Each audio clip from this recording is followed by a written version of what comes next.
Hello, and welcome to the next part in the Python Patrol series for G.I. Joe customizing for beginners. When I last left you, I had you do that using that scouring sponge to polish, let's say, your pattern. So you should have been able to get rid of like 99% of that 3D texture on there. A side effect of that is that when I used extremely flat black paint, when I hit it with the scouring pad, you can see now it has a bit of a sheen to it, which is proof that it was indeed polishing and removing that super fine surface texture. So the part we're on to now is fixing up the Python pattern. So you can see here, right, some paint got away from us, and I told you to expect that, so that's perfectly normal. I'm not freaking out, don't panic. So I've gone ahead and matched a paint color already. I took this with me to Michael's art store and opened up a cap of paint and tried 3 or 4 different colors until I came across this. Deco Art Americana Deep Burgundy. Which brings me to the first important tip of the day is if you need to paint match something, bring it with you. The trick of trying to match spray paint cans with the caps is one beast. Trying to match brush paint, hand paint. To match brush paint with this is another beast altogether. So the spray paint was called burgundy. So you wouldn't want to make the assumption that if I just go find something called burgundy, that it will work. You need to look at the color. So in this case, with these ones, yes, the cap is sealed, but you can still screw it off. So you hold that color up to your vehicle and see if it works. Now in this case, it might trick you a bit because you can see the burgundy here is flat because it's been clear coated, and that's very shiny. So don't let the sheen throw you off the color. The thing with burgundy is it's a very, you could call it a purple red or a blue red if you want. It's not a pure red like a primary red. An example here being Mephiston. These colors are, while it may not seem like it on the camera, they are wildly different. And wildly is a relative term. So there it is. If you're using the Krylon Burgundy, the Deco Art Americana Deep Burgundy, and this was like $1.50 or something like that. I think I even got it on sale. Is your friend. So before we start painting, some things about craft paint. There's a difference between craft paint and hobby paint. Craft paint is not for doing fine detail work on the level of model building or miniature painting or whatnot. This stuff goes on very thickly. It's not very opaque, so you have to be careful in its application. The reason being is that if you put this on, it's not self-leveling like a lot of hobby paints are. So if you put it on in a glop, it's not going to flatten out. It's going to stay a glop. And that will catch your eye worse than any pattern errors you had on your vehicle itself. So having said that, what I like to do is still give it a good shake. It's an acrylic paint, so you can clean it up with water. Give it a good shake, and then take off the cap. And don't dip your brush in the bottle. Dip your brush in the cap. Okay? It's shallower, you got more control, you can see it. And then if you ever need to freshen up your cap because you used it all, just screw it back on the bottle, shake it again, and it'll deposit paint back in the cap. So that's that. The other thing we're going to need is some fresh water. This is, I know it's got some tint to it right now because I already started this process just to see how good the paint was going to behave. So yeah, craft paint itself is what I like to call a necessary evil. Could you find a gaming paint like Vallejo or something like that, or even a Citadel paint that matches? Quite possibly. But some of those stores don't like it when you open up their paints prematurely. So the best way to do it, the cheapest way to do it, is with craft paint. And again, it's one more argument for using an airbrush, because the paint you put in your airbrush can then be brush painted, so it's the exact same color. There can be nuances for anybody out there who's an airbrusher already, as you well know, but the nuances are easily controlled. So the other tools I'm going to use today are a small assortment of brushes. These are fine and finish, excuse me, let's focus that, there we go, finish and fine detail brushes. They're a little worn, but that's just how I roll. And then I have a flat brush here for larger surface areas. So if you recall when we talked about the Python Conquest, how the pattern was irregular, I want to reiterate before we start this, the goal is completion, not perfection. So by completing that means you have a good solid pattern. Whether or not it's absolutely perfect is irrelevant because the production vehicles were not perfect. So let's carry on with some brushing. And I hope so far, if you've been kind of following these videos and working on your own custom at the same time, that as you come to this point, you can feel the satisfaction of having gone through these steps and gotten this far so far. If you're still intimidated by the process, that's totally natural. Just remember that if you can follow these steps and keep a smile on your face while you're doing it, then you're winning. So let's just get our paint ready here. And if you can't tell, I'm a relatively new YouTuber here, so I'm still getting used to doing things with a camera in front of me or beside me or whatever. So if I ever block the view, let me know in the comments below and I'll work on my camera ship, whatever you want to call it. So I've got some paint on my brush. It's a damp brush and the brush is loaded, not covered. So some of these terms are kind of like official art terms, some aren't. The loaded brush means there's paint in the bristles, not just on them. So my brush is, you know, for lack of a better term, soaked with paint. And when we're doing this, I'm going to take this line right here. You can see how there's no red line there in that black square. We lost the pattern. I'm going to reintroduce that pattern. And with this one, all I'm going to do is take the brush and place it right where I want it. And the thing with craft paint, like I said, is it goes on pretty thick. So right now I'm just blotting it onto there because sometimes when you brush this stuff, it'll streak. And then I'm carrying the excess paint away. And what that does is it helps you, because this stuff goes on in such a high volume, it actually lets you blend it into the rest of the paint. So it helps you bring it down because when you put it on, let's say this thick, by brushing out the edges and everything and carrying it on throughout the pattern, it actually thins it down to like that. Now you may ask, why would I spray paint everything if I'm just going to have to brush paint a lot of stuff afterwards? Well, it's based on a few things. Your masking, if it was extremely successful, you may not have to do this at all. If it was not successful, you have to do this.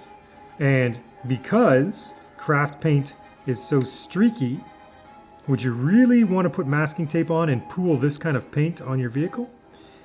Some people on the internet, I've heard, have come up with techniques to really make this stuff work. And I would recommend looking for that, like how to thin craft paint and all that kind of stuff for brushing or whatever. Because it is used and it certainly has its purposes and functions within this hobby. But it's not my favorite thing. Maybe I've been spoiled by using good quality hobby paints.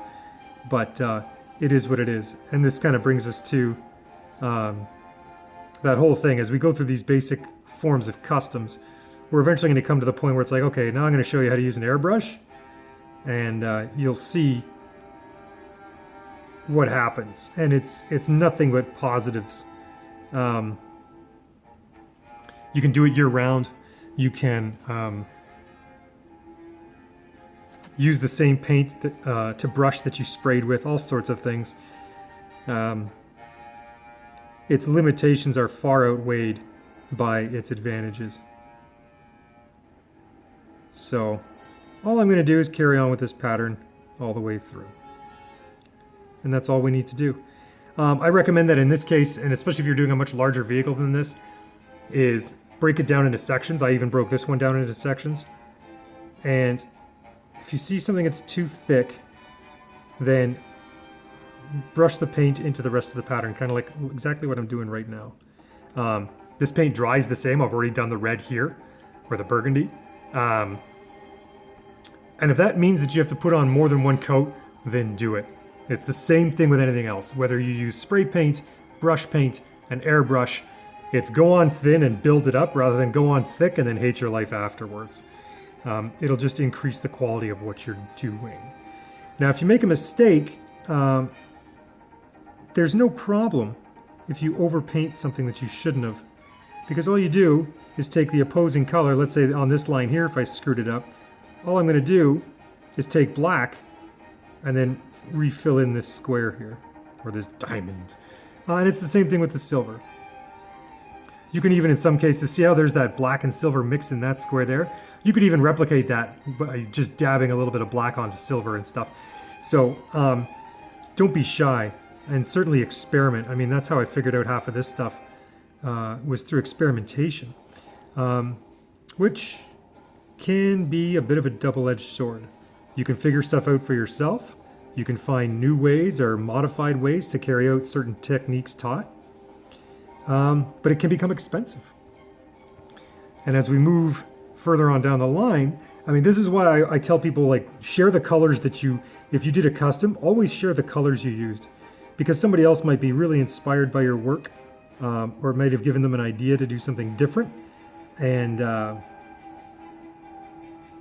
why would you make anybody else spend the money you spent through trial and error trying to find what colors were what?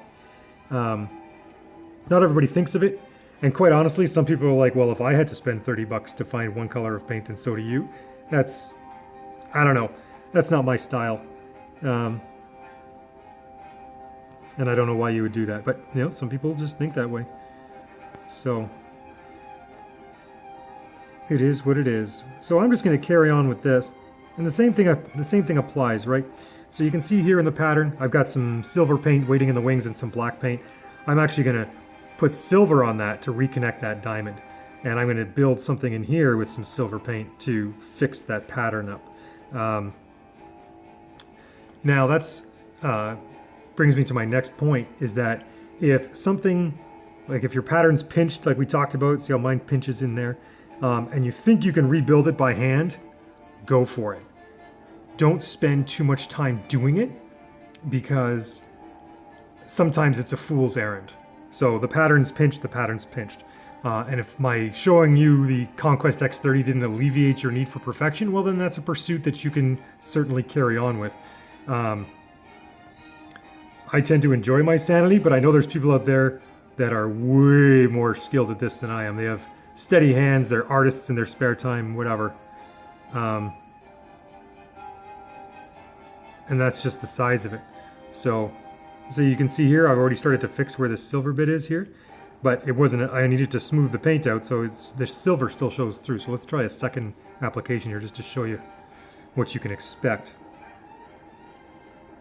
And if you've gotten to this point and you're following these videos, you know I was kind of almost dissuasive about getting you to do Python Patrol, but I got to tell you that that's just, like I said, to manage expectations. I am loving this process. This is so much fun for me right now. It's exciting. It's labor intensive, but it's one of those, it's like anything else you do, right? The more work you put into it, the more you get out of it. And I just love that, like the way the paint colors mix here a little bit, and then you've got some splatter in there on some of those squares, like it reminds me of the real thing. And again, if you don't like my aesthetic, the techniques don't change. So if you think my diamonds are too big, or you don't like my color selection, by all means, change them. Change them. Find out what works for you. But the techniques will still stay the same. So, what I want you to do is we're going to pause it there for a quick sec. I want you to finish up your reds, your silvers, your blacks, and then we're going to go from there, because we're going to move on to the clear coating process after this.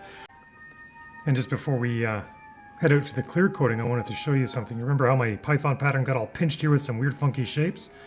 All I've done is taken silver. In this case, for my silver touch-ups, I'm using Tamiya Chrome Silver. It's not chrome. And all I did was flesh out those shapes into something that was more diamond-like. And you can see already that, yes, while the pattern still takes a little bit of an interesting turn there, it's not nearly as abrupt as it was before. So that's what I wanted you to use as a technique when you're fixing up problems like that in your pattern, is just by fleshing out some shapes in here, I've drawn out the severe contrast, if you will. I've taken it away by filling in with silver a little bit more. So the pattern still does its funky thing there. It doesn't look like it does right here, but it's certainly far less obtrusive to the eye by filling out those shapes. So when you're doing your touch-ups, like I said, it's not just a matter of touching up the red, you might have to touch up the silver and the black as well. So one more time, I'm using Tamiya Chrome Silver for the silver bits. There might be a craft paint out there that's like that, but that's what I have on hand. And for my black, I'll be using my ubiquitous Vallejo black surface primer because it goes on nice and thinly. So carry on, and we'll see you at the clear coating. All right, for this portion, we're going to go with shaky cam here. I will be clear coating with Fusion All-in-One Flat Clear by Krylon. I've already given this a good shake. I've got my parts laid out. These ones are already drying. And now we're going to clear coat this. So the whole thing with the clear coating is you want good overall coverage. So it's kind of the same thing with painting, in that if you have some nooks and crannies to get into, that you spray in there first, because just like paint, this can glob, but it's less likely to do so. And what this will do by clear coating is it'll actually unify all of the different paints. And what I mean by that is, you know, the silver that we used in the Python scheme is very shiny, whereas the black was not, even after our little buffing with the scouring sponge. And the craft paint we painted on, there's a slightly different sheen than the burgundy we sprayed on. So this will technically unify everything with one sheen. In this case, it'll be flat, but not to be confused with dull.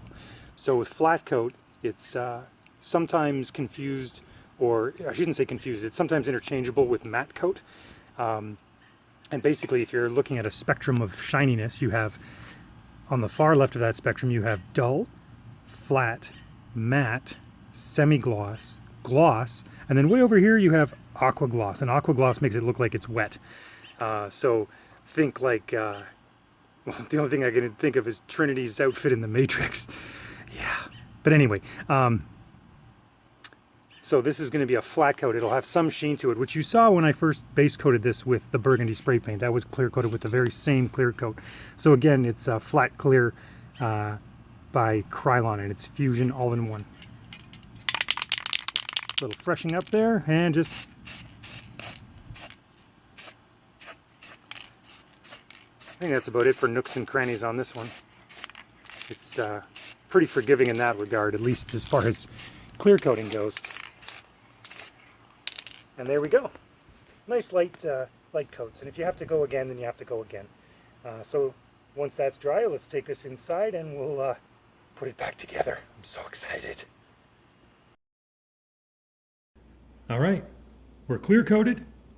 Everything should be good to go. I want you to reassemble your vehicle right now, because when you do, you will have your very own Python Patrol vehicle.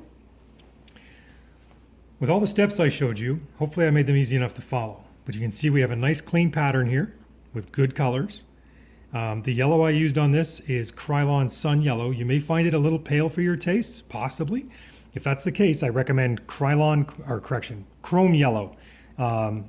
Duplicolor makes it, and some other companies make it.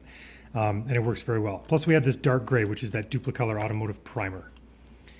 We got the black treads, black sub-assemblies under here, and the cockpit was also painted black with the burgundy sidewalls in there because we separated all the sub-assemblies out. And it's now ready for a figure. But before we do that, what we need are some stickers. So let me get some music on, because I know this is the most relaxing part of any build. And let's get some stickers on this bad boy.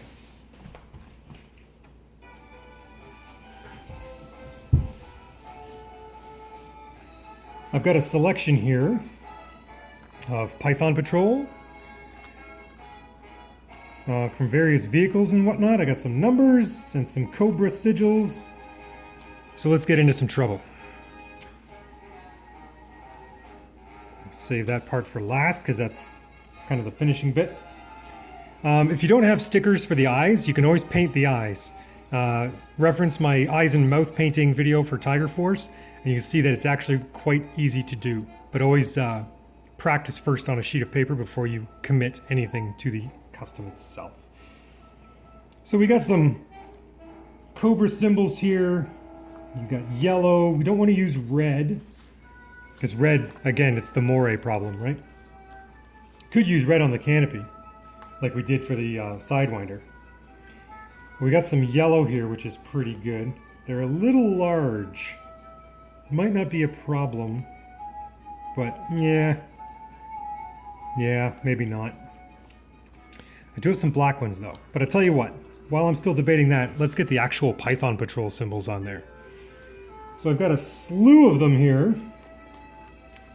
And actually, just a word on that, when you're being creative, I'm going to be doing a Python Patrol MOBAT, and you see these flag stickers here, it's for the Python stun flags.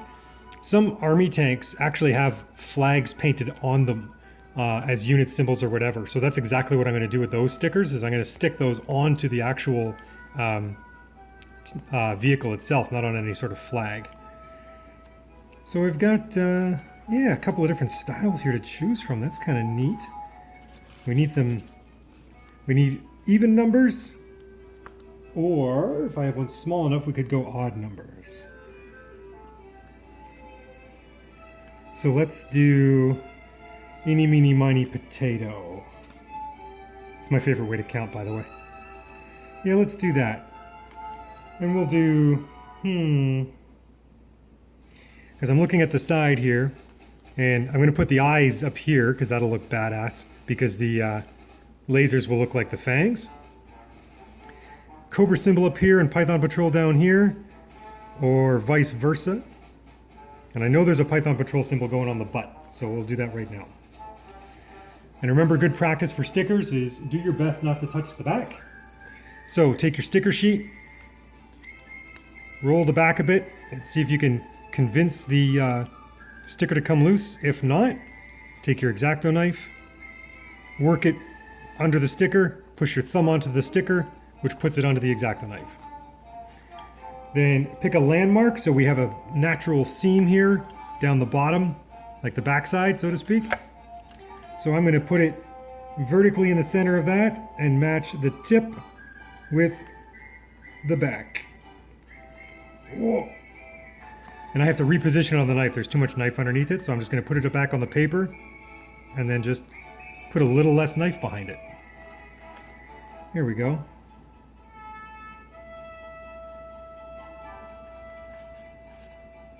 There you go, look at that. Classic. Does that not look like a store-bought Python Patrol vehicle? Very cool. Very cool. Let's keep going. The excitement is building. We could even put, like I did on the Sidewinder there, we could put a Python Patrol symbol on the canopy, because no one's looking through back here. How cool would that be? You put it that way, so that way it doesn't get lit up by Cobra Rattlers. It's like an identify friend or foe thing. Alright, I do have two big ones, but these are actually two different cuts of sticker. So this is just a sheet of Python Patrol emblems, and this is a sheet for a specific vehicle. And the outline around the sticker, the carrier film, is different shapes on each one. You can do what you like at the end of the day, as with anything else during this process, but I would recommend keeping the stickers from the same source, just so that way you have it's identical on both sides. In this case, symmetry is good. When we talk about our symmetry versus balance thing. Oh. Now I think yellow Cobra is going to go up there. And then we'll do Python Patrol on the... Ooh, did I just have an idea? Yes, I totally did. Let's see if it'll work. I'm looking at the numbers here. And maybe the 31 is just the right size to go down the same place where we put the 88 on the Sidewinder. Let's take a look. If it's not, I can just put it back on the sheet, no problem. Oh. I like that though. How far back can it go?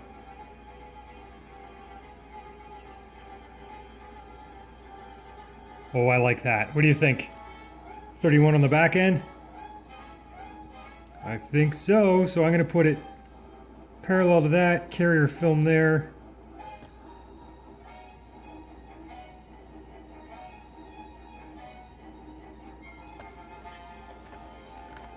Oh yeah, that's super cool. And you could cut that too if you just wanted to have a 3 there or whatever, but I'm going to use the whole sticker. Yeah, I like it. All right. So the landmark for that is So there's a rivet there, right? Because we always landmark our stickers. So the rivet, the third rivet from the front is the forward edge of that sticker, and it's parallel to the back decking here. So let's get that on the other side.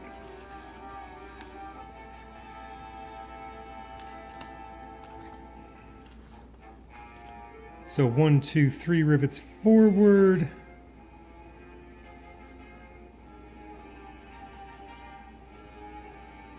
I think we're good. A little high.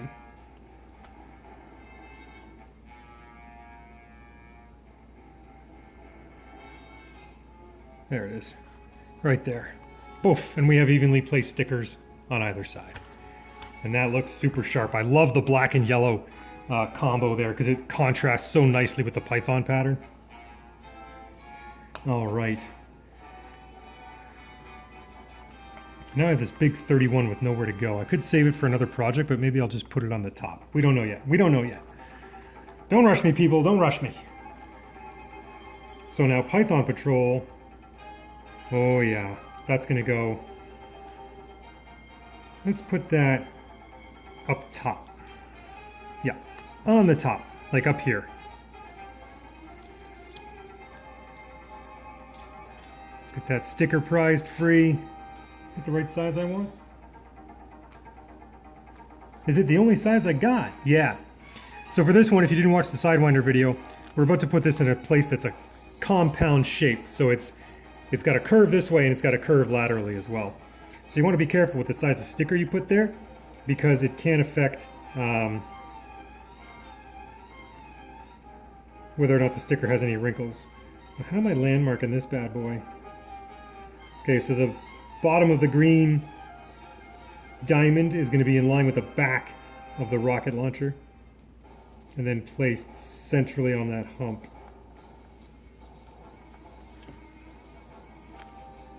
Oh, there we go. No problem. Look at that. Python Patrol! Let's do the same thing the other side.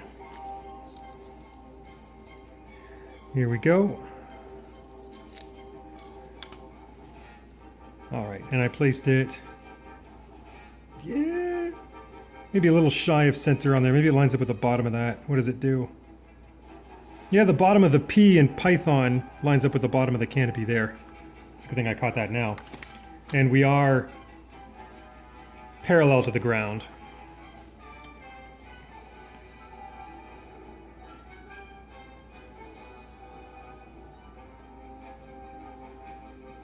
And I'm actually gonna resheet this and put the knife on the other side because that's where my landmark is. Whoa. Oh, here we go. Look at that. Didn't touch the back like a pro. All right.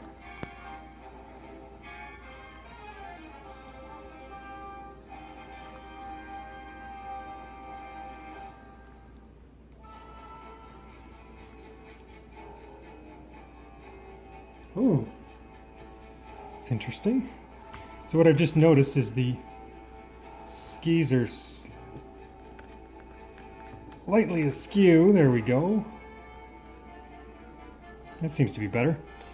So what is that actually in line with? It's in the middle. I have to cut that back cylinder in half here. I'm running out of pointers. So it's actually not in line with the back of the launcher. It's actually in line with the halfway point on the launcher. No problem.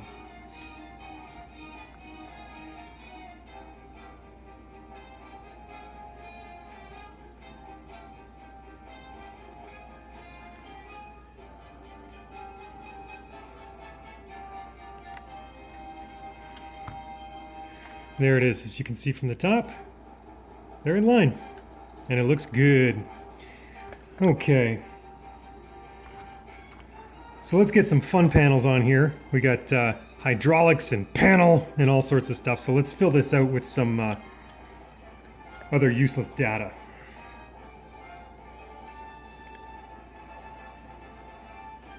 Warning, high explosive ordnance load. That would be super cool if there was a place to put it, but there isn't, so we won't. Okay, so let's just sit that there so you can ogle that while I come up with my next plan here. See, I've got black cobra sigils I don't have many yellow ones left. The ones I do have are too big. That's too big to put on anything. Unless I put it on the back. I do have some black ones. Ooh. But I do have that yellow one, and I could copy the original Sidewinder I did and put one on the nose here. Maybe. Or maybe I'll put Python Patrol there instead. Do we have any small... Oh, yes, I do.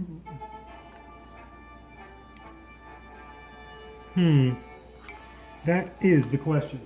I don't have a yellow one as small as that white one I used before. Because I used all those small yellow ones. So we'll wait for now. Worst case, I might put a yellow Cobra sigil there. Now, the back of the canopy here is a nice flat spot. Does it look cool on its own? Yeah, it's okay. But why not put a big sticker on the back?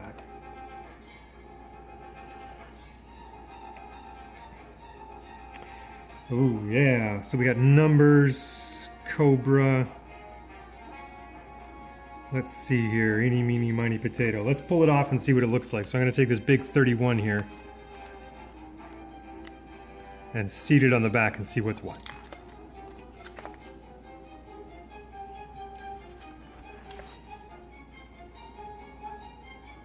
That could work. Doesn't look too shabby. But I do like the way the Cobra symbol fits back there. Well, we'll reserve judgment. So I'm going to finish off these stickers here and then show you what it looks like in the end. Oh, and there you have it. We've got the Python eyes on and some other data stickers around the vehicle itself. Warning, no step.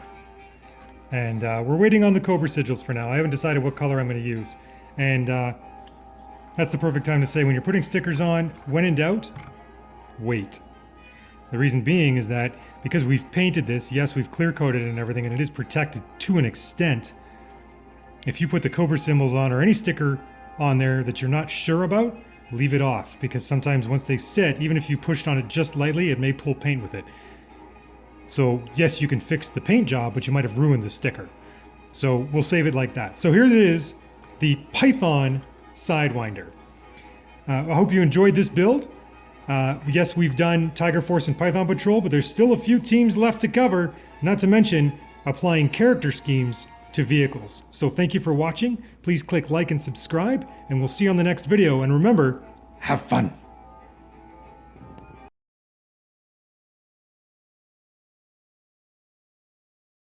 Here's a little bonus shot. So we've got our Python Sidewinder here.